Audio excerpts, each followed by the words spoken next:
Assalamu alaikum dear students.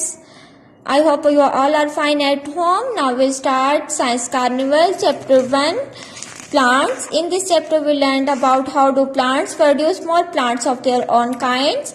इस हम chapter में सीखेंगे प्लांट्स रिप्रोड्यूस कैसे होते हैं, कितने वेज हैं. इसमें हम स्ट्रक्चर ऑफ सीड के बारे में सीखेंगे, प्लांट पार्ट ऑफ प्लांट्स और पार्ट ऑफ फ्लावर के बारे में सीखेंगे, पॉलिनेशन क्या होती है, उसकी कितनी टाइप्स होती हैं इसको देखेंगे, फर्टिलाइजेशन क्या होती है इसको डिफाइन करेंगे, एंड आल्सो सीड डिस्पर्सल और सीड डिस्पर्सल के बारे में देखेंगे कि बीज कितनी तरह से किस तरह से बिखरता है, कितने वेज हैं.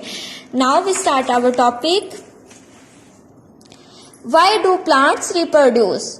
वाई डू प्लांट्स पौधे जो हैं वो दोबारा से रिप्रोड्यूस क्यों होते हैं. All living things follow a life cycle. तमाम जिंदा चीजें लाइफ साइकिल को फॉलो करती हैं. दे आर बोर्न, वो पैदा होते हैं. दे डिवेल्प इनटू एडल्ट, बड़े होते हैं. They will eventually die one day, और आखिरकार एक दिन खत्म हो जाते हैं. दस दे नीड, इसलिए उन्हें जरूरत होती है टू रिप्रोड्यूस, दोबारा पैदा होने की, टू इंश्योर द सर्वाइवल, अपनी बका के लिए, एंड कॉन्टिन्यूटी और जारी रखने के लिए, ऑफ देयर ओन काइंड, अपनी नस्ल को जारी रखने के लिए और अपनी बका के लिए इनको रिप्रोड्यूस होने की जरूरत होती है.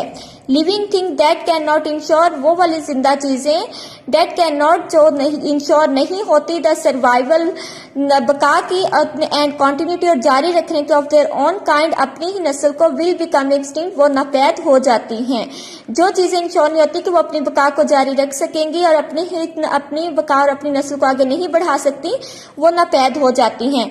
मोस्ट फ्लावरिंग प्लांट्स, बहुत ज्यादा जो फूल वाले प्लांट्स होते हैं, पौधे होते हैं, रिप्रोड्यूस फ्रॉम सीड के जरिए रिप्रोड्यूस होते हैं. Other plants reproduce from spores, और दूसरे जो प्लांट्स होते हैं वो स्पोर्स के जरिए रिप्रोड्यूस होते हैं और प्लांट पार्ट के जरिए रिप्रोड्यूस होते हैं. इसी तरह हम जो स्पोर्स के जरिए पौधे जो होते हैं रिप्रोड्यूस होते हैं, उसमें हमारे पास है, जैसे हमारे पास आता है, इसमें मॉस है, एल्गी है, फन है. ये हमारे पास ये इनकी एग्जाम्पल है जो हमारे पास स्पोर्स के जरिए रिप्रोड्यूस होते हैं. और इसी तरह बर्ड्स के जरिए जो रिप्रोड्यूस होते हैं उसमें पोटैटो है और जिंजर है. इसी तरह बायोफाइलम हमारे पास एक एग्जाम्पल है. इसकी लीव्स के ऊपर, छोटे छोटे किनारों के ऊपर, पत्तों के ऊपर छोटे छोटे प्लांट्स जो है रिप्रोड्यूस होते हैं मार्जिन के ऊपर. इसको ये बायोफाइलम की एग्जाम्पल है. उसके बाद हमारे पास फैसिनेटिंग फैक्ट है. फैसिनेटिंग फैक्ट में हमारे पास आ जाएगा लिविंग थिंग्स, जिंदा चीजें, डेट सच एज, जैसा कि Yunnan malva and wood cycads are extinct in the wild. Yunnan malva और वुड कैकेट्स जो है ये एक्सटिंक्ट हो चुके हैं, नापैद हो चुकी हैं जंगलों में. क्योंकि because they could not ensure, ये यकीनन नहीं बना सके, द सर्वाइवल, अपनी बका, and continuity of their own kind, अपनी नस्ल को आगे बढ़ाना. ये अपनी नस्ल को आगे बढ़ाने की और बका को कायम रखने के लिए इंश्योर नहीं थे, इसलिए ये जो पौधे हैं ये नापैद हो चुके हैं. फर्स्ट में आ जाए, फर्स्ट पैराग्राफ में.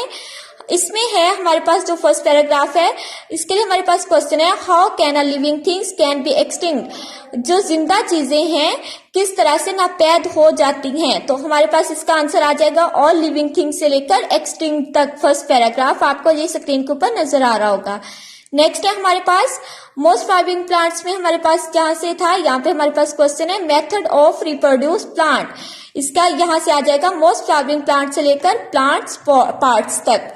इसका ये क्वेश्चन है. आप इसको अच्छे तरीके से प्रिपेयर करेंगे, लिख के देखेंगे, और इसके लिए आप नेक्स्ट इसको लिख के देखेंगे. आपको वर्कशीट मिल जाएगी जिसपे आपको आपका टेस्ट वर्कशीट होगी जिसको आप फिल करके स्कूल में भेजेंगे.